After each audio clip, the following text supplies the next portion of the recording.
रिश्ता क्या कहलाता है ड्रामा सीरीज़ में आप सब देखेंगे कि अरमान की माँ बहुत ही ज़्यादा रो रही है। अरमान की माँ वदीहा रो रही है, सिसकियाँ ले रही है और अरमान अपनी माँ को छोड़ के चला गया है। वो कह रही है, अरमान मुझे छोड़ के मत जाओ, मैं तुम्हारे बगैर नहीं जी पाऊँगी। अरमान तुम मेरे इकलौते बेटे हो, अरमान मैं तुम्हारे बगैर कैसे रह पाऊँगी। सभी लोग पहले वहाँ पे साइड पे खड़े हुए अरमान और उसकी माँ विदहा की सारी बातें देख रहे थे, समझ रहे थे। और उसके बाद जब विधा रो रही थी और अरमान छोड़ के चला गया था, विधा कह रही है कि अरमान तुम मुझे छोड़ के मत जाओ। विधा को होने वाला है ब्रेक डाउन सर्विस ब्रेन का।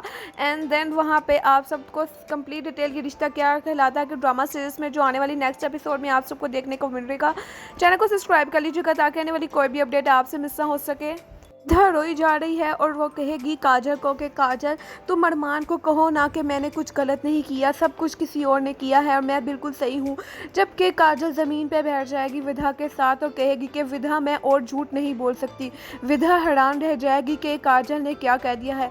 काजल को कहने वाली है विधा कि तुम इस तरह ना करो, अरमान को मेरी सच्चाई का यकीन दिलवाओ, उसको सब कुछ ऐसा सच बताओ कि मैंने कुछ नहीं किया है, उसको सब कुछ झूठ बोलो। मैंने सब कुछ जो भी किया है मैंने उसके फ़ायदे के लिए किया था, मैंने उसको नुकसान पहुंचाने के लिए, किसी और को नुकसान पहुंचाने के लिए नहीं किया था।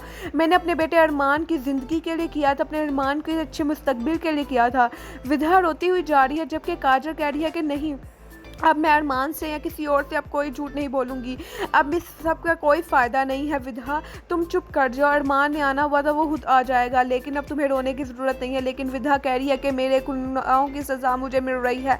जबकि वहाँ पे विधा को कहने वाली है, काजल कहने वाली है विधा को कि आप सब देख सकती हैं कि हम दोनों ने अपने बच्चों की खातिर जो जो करना था कर दिया, लेकिन इसमें हमारे बच्चों का भला हुआ। विधा को बहुत ज़्यादा सदमा लगने वाला है, विधा का ब्रेक डाउन सर्विस होने वाला है और उसको समझ नहीं आ रही कि वो क्या करे। दूसरी तरफ आप सब देख पाएंगे कि मायरा जा पहुंची है अपनी माँ के पास। यहाँ पे आप सब देख सकते हैं कि माहिरा ने अपनी माँ को एक्सेप्ट कर लिया है। मायरा बहुत ज़्यादा रो रही है, इमोशनल हो गई है। मायरा का कहना है कि मेरी माँ मुझसे दूर हो जा रही थी।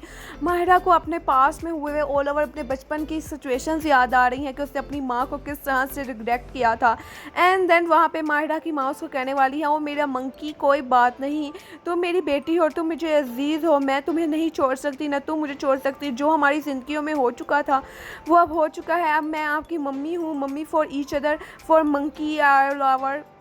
एंड यहाँ पे आप सब देख सकते हैं कि मंकी और मायरा, जो मायरा है अपनी मदर के साथ काफ़ी ज़्यादा इमोशनल सीन्स रिएक्ट करती हुई नज़र आ रही है। मायरा को एहसास हो चुका है कि उसकी माँ उसको छोड़ के नहीं गई थी।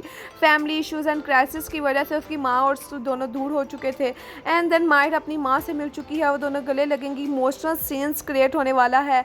और दूसरी तरफ आप सब देख सकते हैं कि विधा को समझ नहीं आ रहा कि उसका अरमान उसको छोड़ के चला गया है, वो अब आगे क्या करे। वो काजल से झूठ बोलने के लिए बार बार कहती है, लेकिन काजल कह रही है कि इसमें पहले भी हमारे बच्चों का फ़ायदा नहीं हुआ और मैं और झूठ नहीं बोलूँगी और मैं और किसी का कोई नुकसान नहीं कर सकती। इस बारे में अभी क्या कर रहे हैं राय है कमेंट से शेयर कीजिएगा। मिलते हैं नेक्स्ट वीडियो में।